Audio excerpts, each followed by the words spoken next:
오늘은 마태복음 4장 1절에서 4절까지의 말씀을 가지고 하나님의 말씀을 함께 나누겠습니다.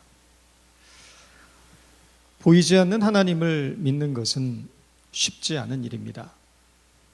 그래서 사람들은 하나님을 믿는 일에 대해서 언제나 의심을 갖습니다. 성도들도 예외가 아닙니다. 많은 성도들이 신앙생활을 한다고 하지만 하나님에 대한 의심을 완전히 떨쳐버리지 못하는 경우가 많습니다. 여러분은 어떻습니까? 난 어떤 경우에도 하나님에 대한 의심은 없다고 자신 있게 말할 수 있습니까? 한 목사님이 교회를 개척하고 40일 금식 기도를 하다가 17일 만에 돌아가셨습니다. 가난한 개척교회 목사가 금식 기도를 하다가 죽자 가족들은 오갈 데 없는 신세가 되고 맙니다. 돌아가신 목사님의 아들은 아버지의 죽음을 보며 자신은 결코 목회만은 하지 않으리라 굳은 결심을 합니다. 지긋지긋한 가난과 풀리지 않는 인생이 너무나 한탄스러워서 흐르는 강물을 내려다보며 죽을까 생각을 합니다. 저 강물에 뛰어들면 더 이상 고통은 없겠지.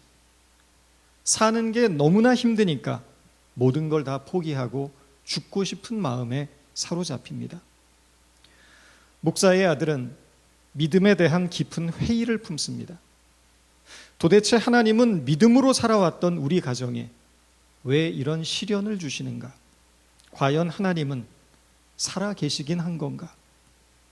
그런데 목사만은 결코 되지 않겠다던 그 목사의 아들이 나중에 결국 목사가 됩니다. 그리고 우습게도 그의 아버지처럼 또다시 교회를 개척합니다.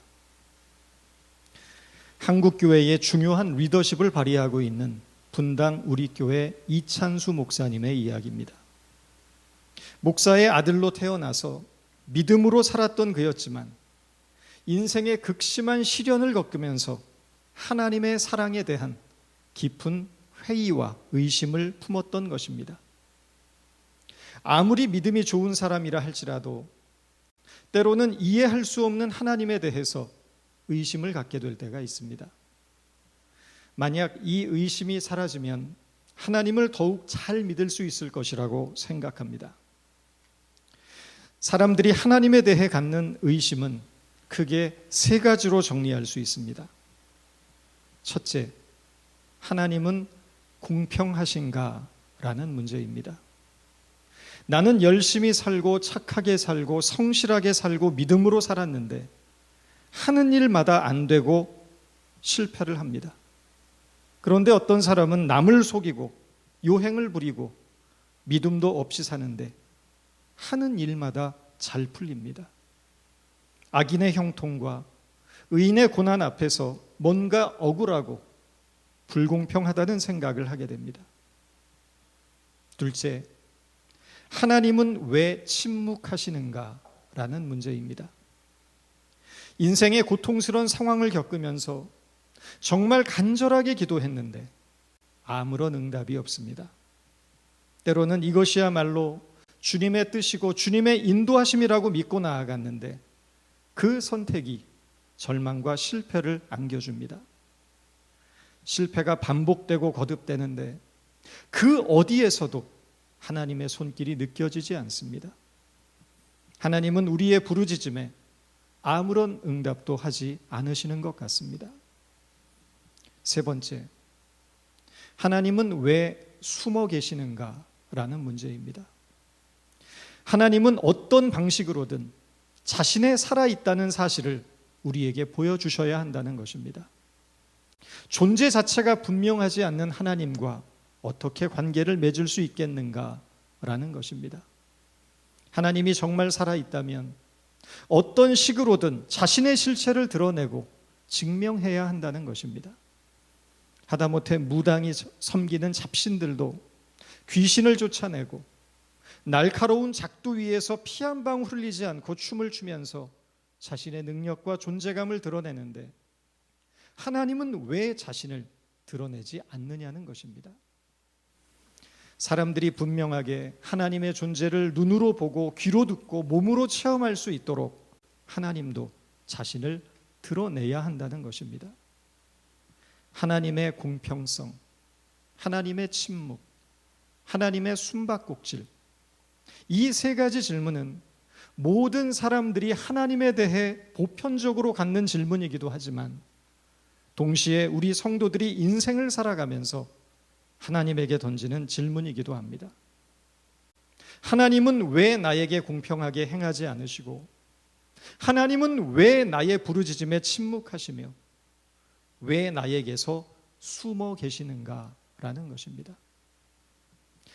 만약 하나님이 내게 공평하게 행하시고 내게 직접 음성을 들려주시고 내 눈에 보이도록 자신을 증거하시고 내 인생 속에 자신의 능력을 보기 좋게 드러내 보이신다면 하나님을 믿고 따르겠다는 것입니다. 내 앞에 나타나시고 내게 응답하시고 내게 공평하고 정직하게 행해 주시는데 어떻게 그 하나님을 거역할 수 있겠습니까? 그러나 성경의 증언은 다릅니다. 하나님이 인간 앞에 자신을 드러내시고 자신의 능력을 보여주시고 공의로운 심판을 하신다고 해서 인간은 결코 하나님을 따르지 않더라는 것이 성경의 증언이라는 것입니다. 아담과 하와는 하나님과 직접 대면하고 하나님과 대화를 나누었던 자들이었지만 그러나 그들은 하나님께 도전했고 불순종함으로 낙원을 잃게 됩니다. 출애굽 사건도 마찬가지입니다. 그것은 끊임없는 기적의 연속이었습니다. 물이 피로 변하고 홍해 바다가 갈라졌습니다.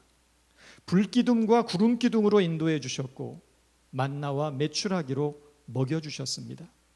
바위에서 물이 솟게 하셨습니다. 하나님은 사랑하는 당신의 백성들이 하나님을 참된 신으로 믿고 의지하도록 하기 위하여 그들이 깨달을 수 있는 가장 쉽고 빠른 방법을 택하신 것입니다. 툭하면 자신을 나타내시고 여과 없이 자신을 보여주셨습니다. 자신의 하나님됨을 직접적인 증거로 나타내신 것입니다. 이스라엘 백성들은 하나님의 존재를 부정할 수 없을 만큼 가장 확실한 증거들을 보았고 들었으며 체험했습니다. 놀라운 하나님의 사랑과 은혜를 경험했습니다. 그러나 그 결과는 무엇입니까? 그들은 자신들이 가지고 있는 금부치를 모아 금송아지를 만들고 그 우상 앞에 절하게 됩니다. 솔로몬은 하나님의 은혜로 자신이 원하는 모든 것을 다 성취한 자였습니다. 하나님은 그의 삶 속에 직접적으로 관여하셨고 축복하시는 완벽한 분이셨습니다. 그가 하나님을 더욱 잘 믿었을까요? 천만의 말씀입니다. 모든 것을 소유하고 성취하고 나니까 하나님을 의지하기는커녕 자신이 가진 것을 의지하기 시작합니다. 부와 명예와 권력, 이 모든 세상의 성공을 누릴수록 그것을 허락해 주신 하나님으로부터 그의 마음은 점점 멀어졌습니다. 결국 우상단지를 성전에 들여놓고 그 앞에 절하는 어리석은 인생으로 전락하게 됩니다. 하나님의 음성을 듣고 기적을 체험하고 모든 문제가 해결되고 세상이 놀랄만한 축복을 받으면 하나님에 대한 의심과 불신이 사라지고 하나님 앞에 정직하게 행하고 거짓과 죄악을 떠나 신실한 믿음의 사람으로 살 것 같습니다. 그러나 하나님이 살아계시다는 거부할 수 없는 사실을 몸소 체험한 인간이라 할지라도 인간이란 존재는 결국 더 강한 자극으로 자신의 욕망을 채울 수 있는 무엇인가를 갈망하게 되더라는 것이 성경의 결론입니다. 인간의 욕망은 끝이 없기 때문입니다.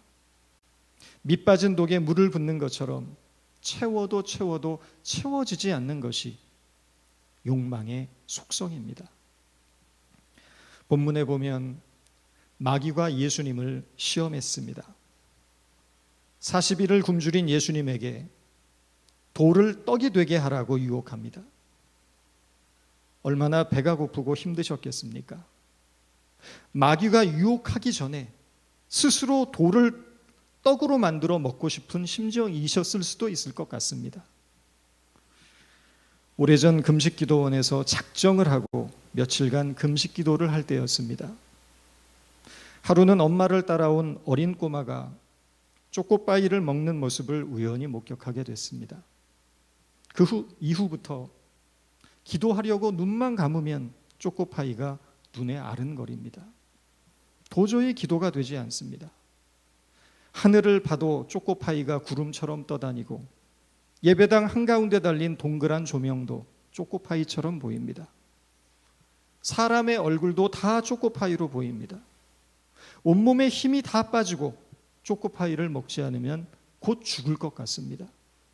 결국 유혹을 이기지 못하고 마을로 내려가서 초코파이를 박스채 먹고 금식을 포기했던 일이 있습니다. 먹을 것의 유혹 때문에 금식을 포기한 것입니다. 그런데 예수님의 경우는 달랐습니다. 언뜻 보면 마귀는 굶주린 예수님을 떡으로 유혹하는 것 같습니다.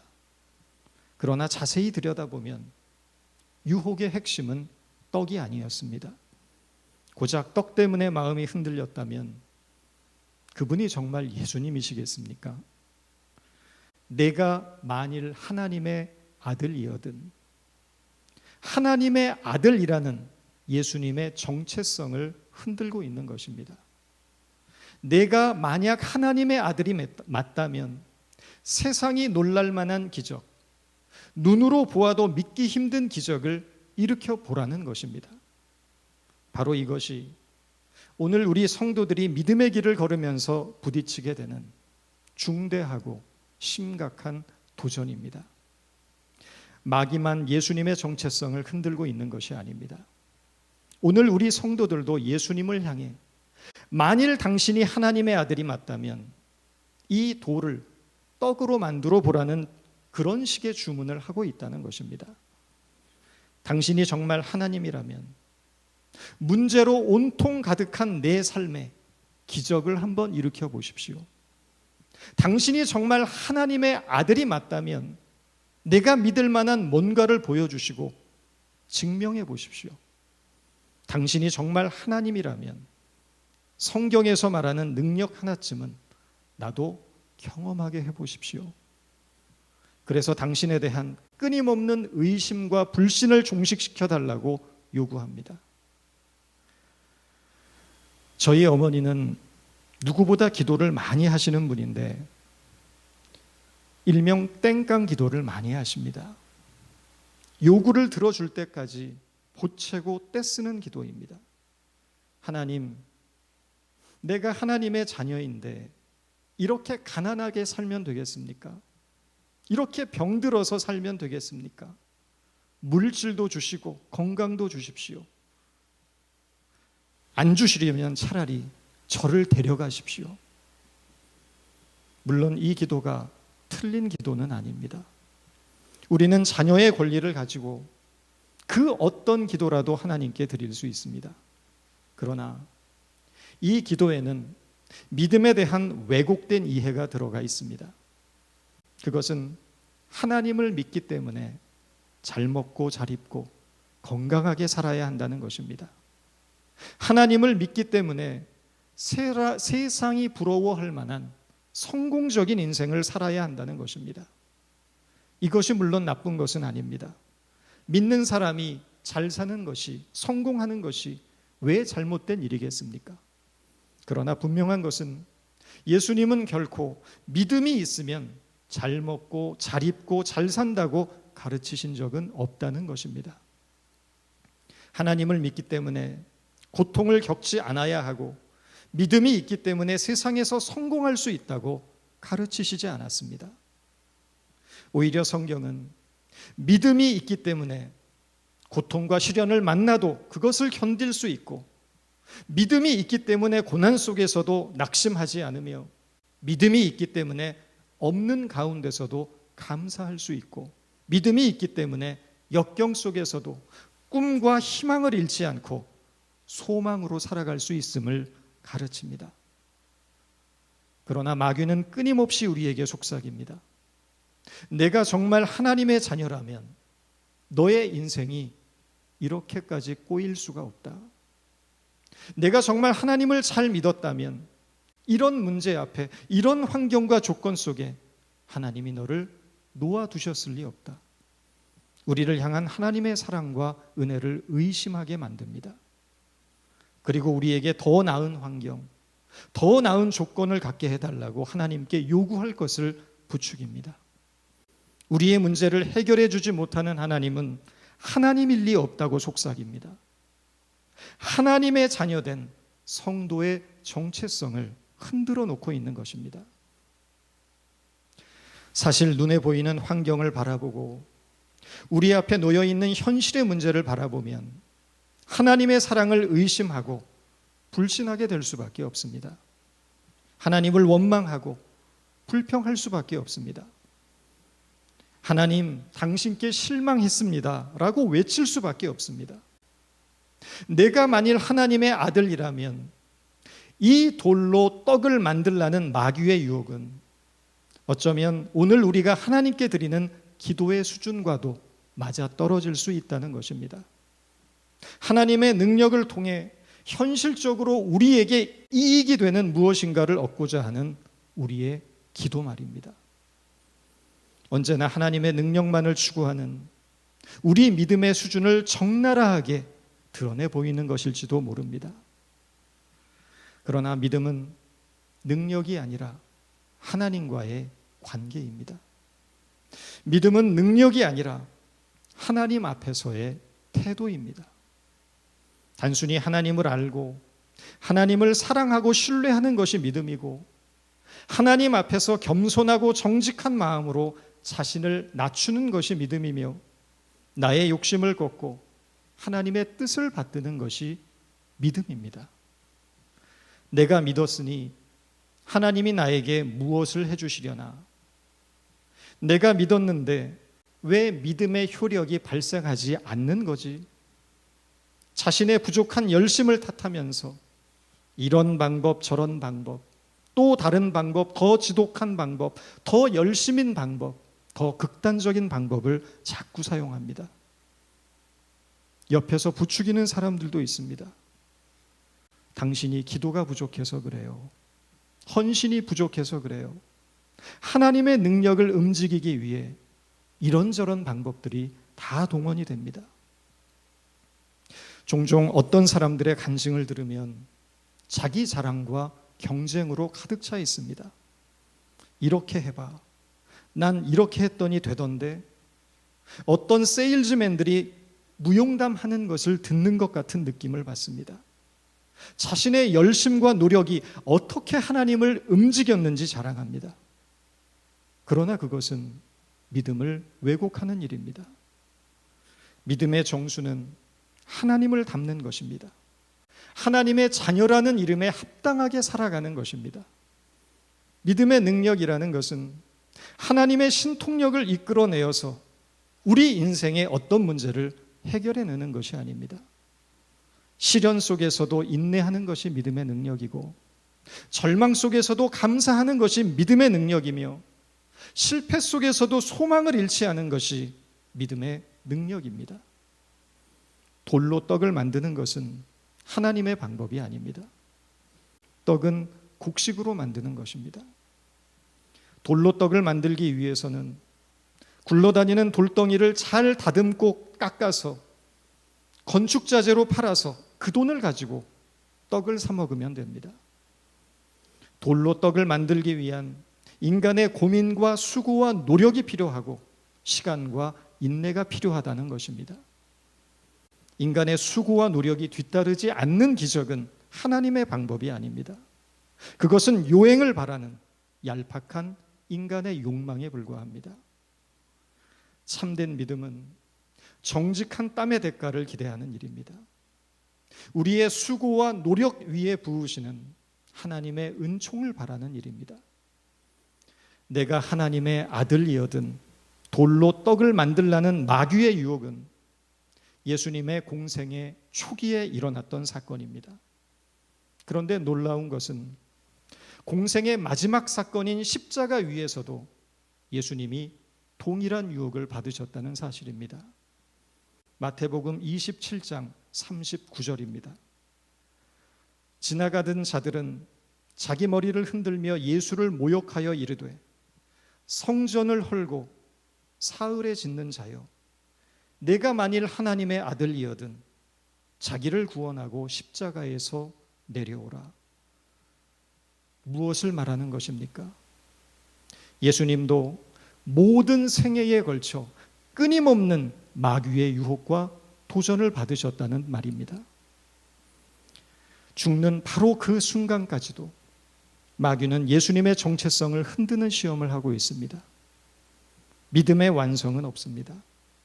마지막 죽는 그 순간까지 우리는 끊임없이 믿음의 시험과 유혹을 받게 될 것입니다.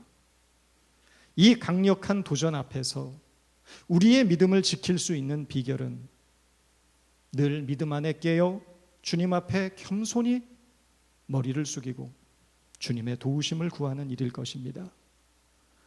우리를 시험에 들게 하지 마옵시며 다만 악에서 구하옵소서.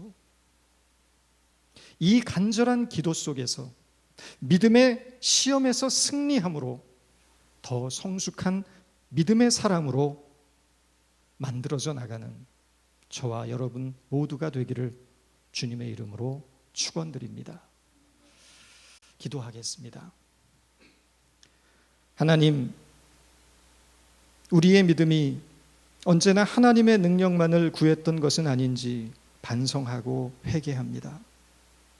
믿음의 능력은 하나님을 움직이는 것이 아니라 오히려 하나님에 의해 우리가 움직여지고 우리의 뜻이 꺾여서 하나님의 뜻 앞에 순복하게 되는 것임을 깨닫사오니 주님의 뜻에 따라 순종하며 살아가는 저희가 될 수 있도록 도와주옵소서.